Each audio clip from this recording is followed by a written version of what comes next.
Everyone, back here with another video. I am Jeff Cohen, the self-proclaimed tennis mentalist on Jeff Cohen Tennis on YouTube, and I'm here to present the 25 commandments of tennis betting. So a little background on myself. I've been watching tennis almost daily since 2009, and I have a pretty good eye for matchups and predictions. I started betting for the first time in July 2024 for Wimbledon. Tried it for 3 months. I learned a little bit about how the different types of betting work. And then the last 3 months, I've been doing fake wagers in a practice spreadsheet to test out some hypotheticals. So now I've come up with 25 commandments of tennis betting to share with you in case you're new to it, or you're thinking about doing it, or you've been doing it a while and it's been gambling, not betting. So first of all, there's a disclaimer I have to share, which is before making any actual sports bets or investment decisions, it is strongly recommended that you consult a financial advisor, which I am not. You agree not to hold your sports betting results on comments, techniques, or any information presented in this video or in any other informational format I may provide elsewhere.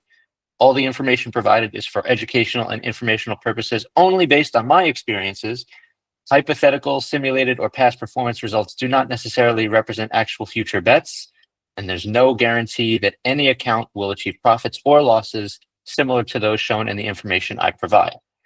All right, no more legal jargon. Let's get into it. So this is kind of common sense, but there are 3 major filters you need to use when betting on tennis. It's really simple: what to bet on, what not to bet on, and why. And these commandments I've come up with help apply these filters, and they help you identify the strongest betting opportunities, paying reasonable odds with no emotions from you and no FOMO being part of your decision making. So the first commandment, and these first 2 commandments aren't specific to tennis. It's just saying why maybe tennis is a little bit better to bet on than other sports. But you shouldn't be betting on sports where a single person getting injured could destroy your odds. So in tennis, if someone gets hurt in the first set and they pull out, you get your money back. Or if you bet against them, some sports books will let you keep the profit. So I think you should not be betting on things like the NFL, where if a quarterback gets injured and taken out of the game continues. The game goes on. So the offense is torched, but yet your money is tied up. So that's why tennis can be a good thing. Another commandment is that when there are sports where there's only a few opportunities to score points, such as soccer, where sometimes it's 90 plus minutes and there's only 1 goal scored, or the NHL, where you can never really tell when a goal's going to happen or when the fast break's going to actually pay off, it becomes way too luck-based.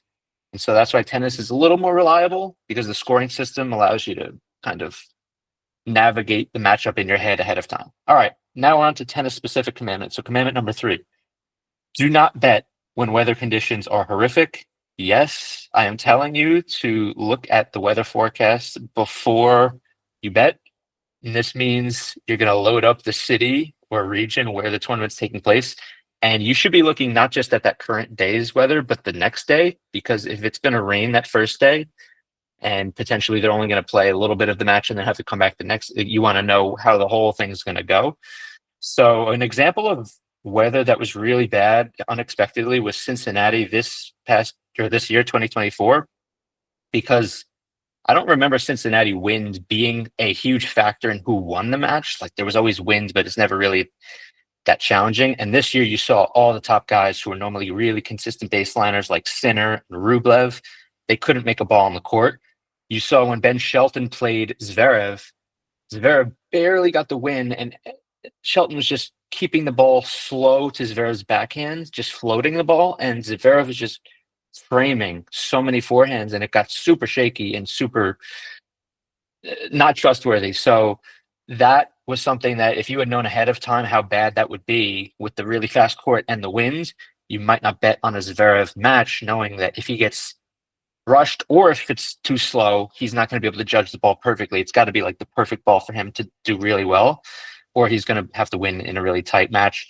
So indoor tennis can be good, even if it slows down the ball sometimes. 70-degree weather, of course, is always good if it's sunny and not too much wind or rain in the forecast. So those are things that are better, where you reduce the things you can't control, if that makes sense. You want to control as much of the controllables as possible.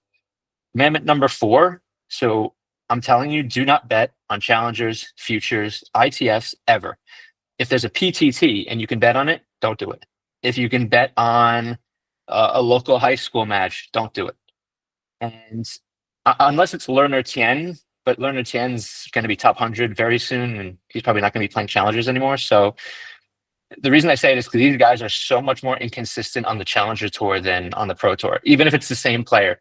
Like you see these guys who are top ranked play challengers and they're unreliable and it's very unexpected.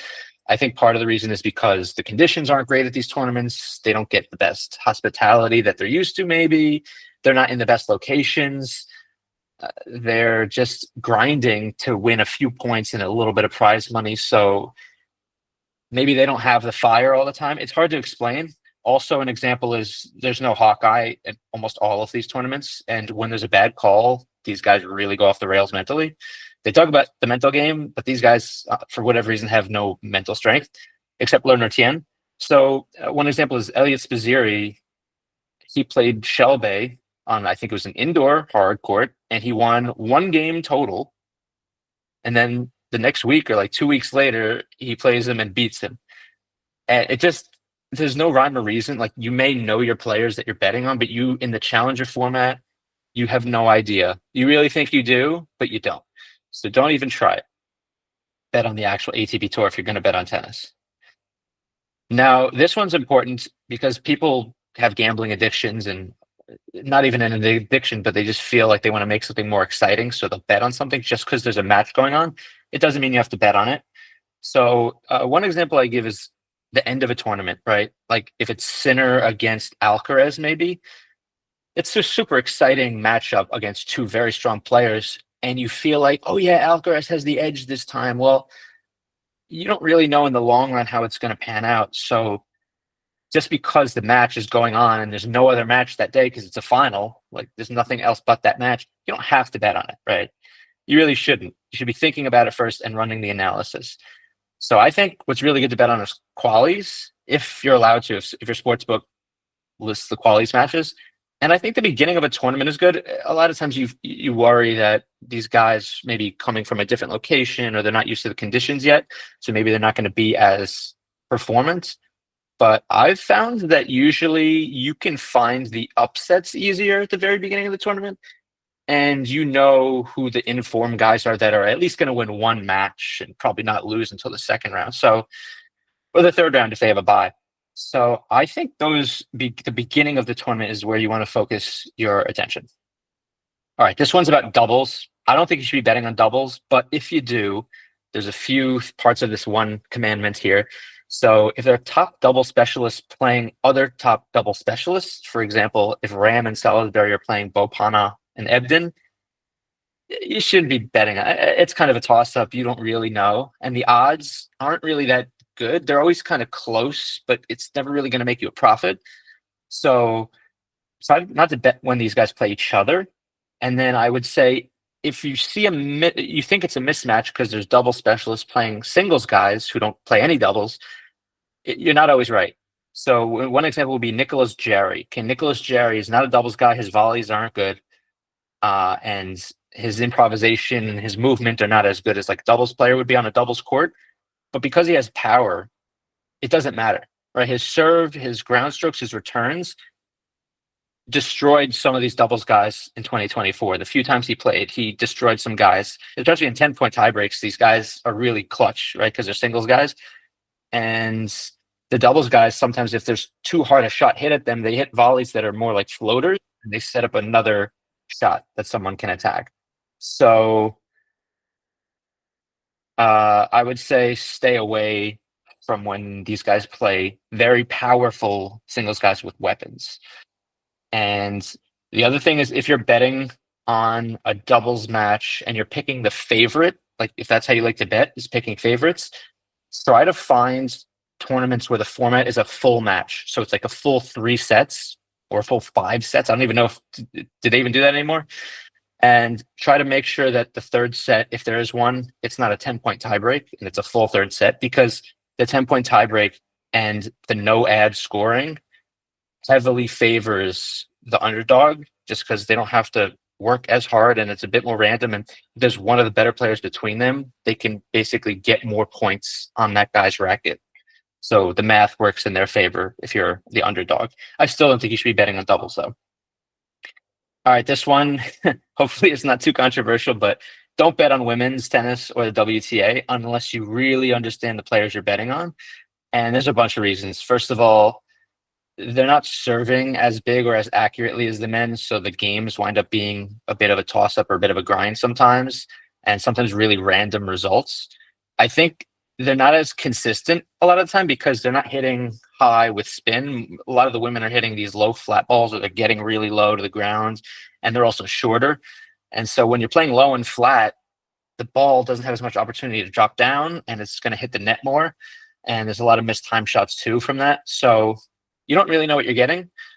I also feel like when a woman plays another woman who gets a lot of balls back in play, like their game is to kind of just be a baseline grinder or be a wall, the person playing them feels uncomfortable, so they feel like they have to go to the net. And when they go to the net, they're not good. Their volleys are not good. They use sometimes two hands on the racket for the backhands. And what I've seen this past year, I feel like more than 50% of overheads are missed. Like a woman just flat out misses more than half her overheads on the Pro Tour. So don't bet unless you really understand women's tennis, and it has to be people in probably the top 80, probably even the top 60 of the world. If you do like, oh, sorry, and I was going to say that an example is these two women that played Korpash and Uchijima. They kind of play so similarly that it just winds up being a three-setter where you cannot call who's going to win. It just winds up being a close match, and they can't hurt each other because the power is not there, like it is for Sabalenka, for instance. So here are some that I bet on that were good picks, I would say, like the few times you would bet on WTA if you want to. Sneijder over Goff, it was just based on Goff's form. Even prior to Wimbledon, I called the upset with Navarro too, but these odds, 450, are pretty good for an upset from a player this strong of Sneijder, and the lefty play makes the Goff backhand less effective, and the wind at the tournament and the consistency of Sneijder and a bunch of other factors with Goff's serve being bad. Like those are pretty good odds if you bet on an upset. And then for favorites, I feel like you have Freck, who's this reliable baseliner who doesn't miss and has great mental strength, playing a first-time finalist who's aggressive but a bit wild. Minus 135 is, I mean, those are pretty good odds. You're getting almost double your money, and I mean, it should be a minus 250 on that one. And then Anna Samova, even if she's coming back from the tour, she's still super strong, and she's playing Sloane Stephens, who hasn't won a match in like a long time, and Sloane Stephens can't keep the ball on the court, so it doesn't matter if Anna Samova is a little rusty too. She just has the power over Stephens. So these are the things you would consider if you're betting on WTA, but I don't think you should. All right, commandment number 8. Do not bet when two top players are playing each other. So you can think a lot of this as being like top 20, but it's not just top 20, but around there.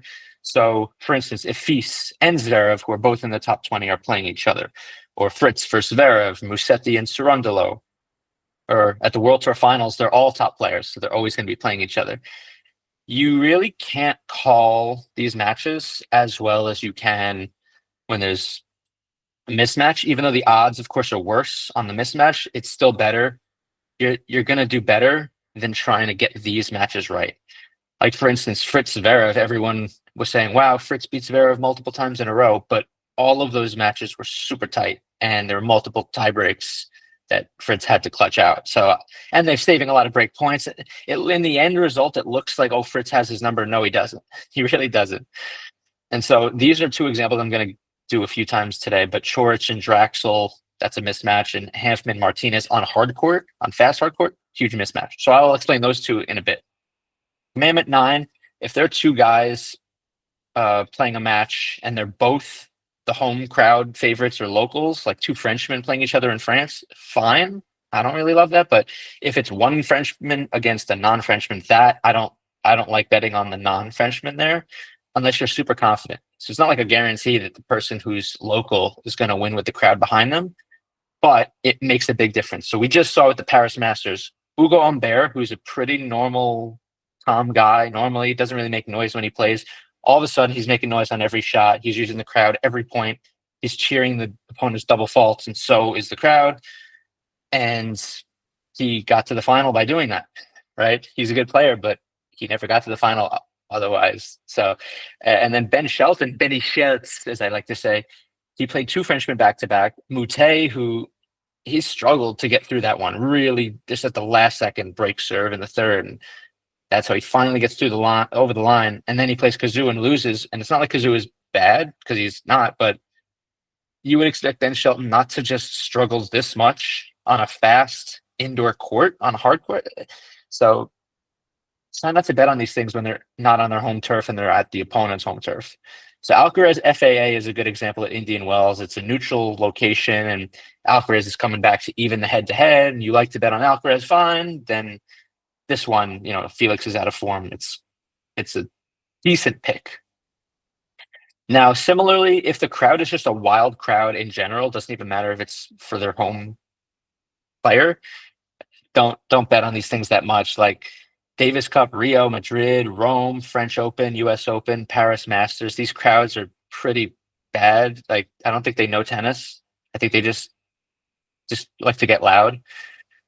So consider instead tournaments like the Australian Open, Wimbledon, Toronto, or Shanghai, where the crowds are respectful and at least it's fun. And when they do cheer on a double fault or something, it's just not as bad for whatever reason.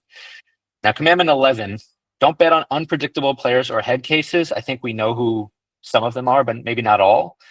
So Davidovich, Fokina, Lehechka, Bublik. I mean, these guys are great players. Don't get me wrong, but Lehechka goes from beating Pedro Martinez in straight sets at Beijing, and then in Basel, he wins, was it 2 games or 4 games against him? I mean, it shouldn't be happening. Pedro Martinez doesn't have the weapons to hurt Lehechka. Lehechka beats himself. And Tomic, FAA, Karatsev, these guys are really good. Shapo. They just don't bet on them ever. Like, you may like their players, you may want to watch their matches, but you can't guarantee anything with them. So I like a guy like Mahash, who, if he's playing a guy who has a huge serve, maybe not, but a non-server, Mahash from the baseline, really strong. He's really devoted to the game. He's very focused. He doesn't let things get to him. And you just feel like he'll have a pretty good shot at winning against a non-server, no matter what the day is. And Alex Mickelson, he's getting better and better. And if he's playing a guy who's just a baseline grinder who can't hit that big, I like Mickelson a lot in that situation. So these guys are more reliable. They can get hot-headed, I guess, but not really. So this one's kind of important. I think there are a lot of ways you can bet. I just feel like moneyline bets are the easiest and the safest, even if the odds aren't the best. So, for instance, you may say, oh, I want to bet on Mahash to win in 3 sets because every time he plays this guy, he always loses the second set, but then clutches it out. Well, guess what? It's more random than you think, and you'll have to get it right so many times like that it's gambling at that point. It's not really betting. So instead, you might say, okay, Mahash is playing Korda. I see that he's an underdog. I feel like he's almost even odds or the favorite. I would go for Mahash here. And in this case, I think he won an easy straight sets over Korda. So it's just bet on what you know. Don't bet on these random things. And a lot of times a guy will lose serve just because he has a bad game or the opponent got a lucky shot, and then he loses a set. So now all of a sudden your bet is messed up because whatever you thought was going to happen didn't. Now, if you must bet on live matches, then I'm going to lay out some reasons for when you should, but don't bet on live tennis matches, okay? Similar to the last slide. So some examples of things you might be telling yourself would be, oh, of course he'll come back. He's Yannick Sinner. Or, of course, Nishikori. He's good in 5th sets. Like, he just won the 4th, so now I'm betting on him. I feel like you need a real reason if you're going to bet on live, right? So Sinner was down 2-1 sets against Medvedev at Wimbledon. And you would say, oh, yeah, I'm going to bet on Sinner now because he has good odds and he's definitely going to come back. Well, he didn't, right? It's the one time he didn't beat Medi in 2024. So Club Med had to atone for his sins, if you know what I mean. So consider instead, okay, Korda barely lost the first set. It's the final on U.S. soil, and he's playing Kabali. Kabali's never been here before. Kabali barely got to the final. He's struggling physically. His backhand really wasn't holding up well in these rallies. The crowd's against him. You feel like Korda will definitely pull this one out. And that match that I'm talking about completely turned around. But that at least is a reason for why you would bet on it live, because the odds were good and there was rationale as to Korda being fresh, just having a great week and he should beat a guy like Kabali most of the time, I still don't think you should bet on live matches. If there's no imbalance between the players or a weakness that someone has, don't bet. So Tiafoe's Euron is an example. You would think Tiafoe's the better player. His serve is a little bit better. I don't think his placement's necessarily as good. His power is better. But from the baseline, these guys play kind of similar games. There's not really any difference in their movements or their tactics or their ability. So their head-to-head reflects that. You would think Tiafoe should win, but they're almost 50-50 in the head-to-head, I believe. So I don't like this. Okay. I want there to be a clear power imbalance. So an example would be Chorich over Draxel, where Chorich plays the same way as Draxel, okay, but every single thing he does is better. The serve's way better, and then the movement, the groundies, just disciplined groundies, beating a guy who's less disciplined on the groundies and hits more spin and safer like Draxel. That's a really good imbalance right there. Even though Draxel's better at the net, but it's not going to make a big difference. So they played, I think it was 4-4, 4-2 or something. So that's a good one. And then Hanfman has lost to Martinez on clay. He's also beaten him on clay. But when you're talking about a fast hard court, you have to ask yourself, if they played 4 times on hard court, how many times would Hanfman win?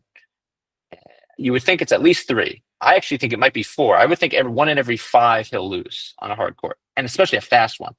And that's kind of how the match played out. The first set when these guys played was tight. Martinez made him play a whole bunch, a lot of break points saved and stuff like that. But once Hanfman finally got through that first set, it was game over.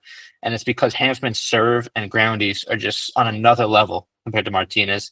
And he totally dictated this match on both sides, at the net, everything. And Martinez has no serve really. So all those things considered, that's an imbalance. And the surface plays a big deal in that too. So when it comes to betting on underdogs, if the underdog is longer than plus 500, that means they're basically not winning, or like it's like don't even try. So here's one that was it looked enticing to me at the time. So Diallo over Paul, because he's got a big serve and big forehand, but the fact is Diallo has no experience on the tour. And his backhand's not good at all. And he kept coming back and fighting against Paul this whole match, but ultimately Paul just clutches that out because Paul was really never going to lose that one. He might lose to Diallo in the future, but this is not a good thing to be betting on. So I think you want it to be plus 500 or longer if you bet on underdogs. And I also feel like the only way it should be the only way it should be longer than plus 500. I meant that it should be shorter, but if it should be longer, that should only be because you do a parlay of, let's say, one small upset and then a favorite tacked on top. And then your odds overall would be like plus 550 or something. But don't do it if it's a single match. It's hard to get those ones right. Also, don't bet on matches where the favorite is shorter than minus 500 because the tiny payout isn't worth it at all. The risk reward is horrible. So everyone was talking about this one when it happened, but Alcaraz was a minus 4,500. I think that was like the lowest he was. He was probably even more of a favorite over Van de Zandschulp. And you have to ask yourself, would Alcaraz beat Van de Zandschulp 45 times in a row? And if the answer is yes, fine, you can bet on this, but the answer is no, okay? Anyone in the top 100 is not losing 45 times in a row to Alcaraz, as good as Alcaraz is. Now, if it's the only time Alcaraz and Van de Zandschulp are ever going to play, fine, but they're going to probably play a couple times or a few times throughout their careers, so you never know when the upset's going to come in against who it would be against. And the example here was you would be placing $1,000 wager, which most people don't bet $1,000 because it's a lot. But if you bet 1,000, you only get a pre-tax profit of $22 if Alcaraz won. So you're not even making $20 really, and you're betting 1,000. So I don't like that at all. Again, I said like Hanfman over Martinez on hard court. Those odds were minus 140. That's a 71% ROI if Hanfman wins. And like I said, I think he has at least a 75% chance of winning, but to me, it was more than that. It's 80-something% every time they play on a fast hard court. Where I thought Yeah, he should win 80% of the time if they play 5 times. So he's going to lose one of them. But that particular match, I was really thinking Hanfman's going to win this. Commandment 17, don't bet often. You can do it, but on matches where the odds are dead even, because the odds makers know things you don't. So I'm going to use Carousel as an example because people on YouTube maybe watch him, maybe we're watching this video. So he had plus 100 odds over Boyer, and Boyer was a little bit stronger of a player at the time than him. But ultimately, you'd see this to think it's not a bad pick. Carousel lost by 1 mini break in the third set tiebreak. So you're basically saying, I am willing to lose my money or double it just based on 1 or 2 points at the end of a match. That is not a good bet. That's gambling. So I like the minus 140 up to minus 300 range if you're betting on favorites. You still do need to know your matchups, though, because there's a lot of things that have odds in that range that are not equal. So not all odds are equal, even if they are the same number. Okay, parlays are a big deal for the sportsbook. I believe 60% of bets on sportsbooks are parlays. So they make a fortune off the parlays, and it's because people do some crazy stuff. If you're going to do a parlay, don't do more than 5 total picks. Even if your 6th pick would be like Yannick Sinner tacked on top, just don't do that. Don't add Sinner to the mix. I'm telling you, again, the risk reward doesn't make any sense. So I like 2 to 4 is the range. I really think your parlay should be a 2-pick parlay if you're doing favorites. Like 2 guys in that range I just talked about, tacked on top. That should be the farthest it goes, and just break up the parlays into mini parlays, and then just don't do it. Here's one that I did. I think the Struff Shevchenko match wound up being pretty tight. The other ones were kind of straightforward. This is the kind of way a parlay should look, in my opinion, where the risk reward is okay. I still feel like parlays are tough to navigate because you need to consider all these different factors combined, and it just makes it very complicated. All right. If you're betting on top ranked players and they're entered in an ATP 250 event, be very careful. I would even watch the first match they play there before betting on them in the next round, because they may just be there for the appearance fee. And if they're down a set and a break, ask yourself, are they going to fight hard to come back? I don't know. A lot of times the answer is no. So I like betting on the 500s and above. And if you're going to do the 250s, again, I like the early round tournament matches where it's not these top guys playing each other. And I think later rounds of the 250s, let's say Rublev or Ruud are getting through the draw, and you like to bet on those top guys, fine. Maybe that's okay. Commandment 20, don't bet on team or group formats where multiple sub wins would determine the overall winner of the bet. So basically in Davis Cup, you need 3 out of 5 wins, and there's 2 singles on a given day, and then doubles, and then 2 more singles. The lineups change, so you don't even know who you're betting on a lot of the time. And also when you bet on an overall winner, the same thing goes for if you're betting on the winner of a tournament before it happens. It takes several days for the bet to conclude, so your money's tied up for a little bit longer than you would like it to be. And again, you don't know what you're betting on, so stay away from that. In my opinion, I like regular tour. And then the same thing goes for non-traditional scoring formats. So like Laver Cup has the 10-point tiebreak, and you see how tight a lot of those matches wind up being, because if it was a full match, it probably wouldn't be as close in the third set. But they're doing this format that's more exciting and entertaining for the fans. The next gen finals also have a lot of crazy rules that people aren't used to, even like playing lets. Like you have to play lets, and people aren't ready for that. So, and then deuce, breakpoint, no ad scoring. I don't like that at all. And if the server gets to pick which side, not good. So just stick to regular tour. Don't bet if there's a change in tournaments week to week and the court surface is changing. Like, kind of watch what happens, because Roman Safulin, for example, he was super good against Tabio and super good against Echeverry when the Olympics were on clay, and he lost to Alcaraz. And then he goes to Canada and gets smoked by ADF on a hard court, and ADF was in bad form. So I'm very confused when these things happen. So when they're going from court surface to court surface, you want to be careful. I like when they're going from a warm-up tournament to a bigger tournament of the same surface type. All right, 23. Don't bet as much money where the court plays unpredictably or throws off players' timing. So Houston clay is not really red clay. Newport grass is not really grass. The Cincinnati court plays unlike any other court, according to the players. It's hard to get a rhythm. So I don't like that at all when the players can't time things right. I mean, if Sinner and Rublev can't make a ball in the court on Cincinnati, then why would you bet on them, even though they did wind up doing well in the tournament, but barely.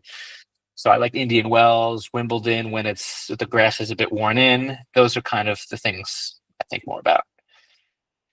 Don't bet on a player's non-preferred surface if they're really bad on it. And this is my biggest example by far. Sebastian Baez, great clay court player. It got him to number 27 in the world this year. But all throughout this year, he only had 5 wins on the whole year that weren't clay. And I believe 2 of them were at the Australian. And then I think 2 of them later in the year were lucky. Like against Marco Giron, it was complete luck that he won that. So he basically was not capable this year of winning anything that wasn't on clay. So I'm not betting on Sebastian Baez when he's playing on hard court because he's not winning on hard court.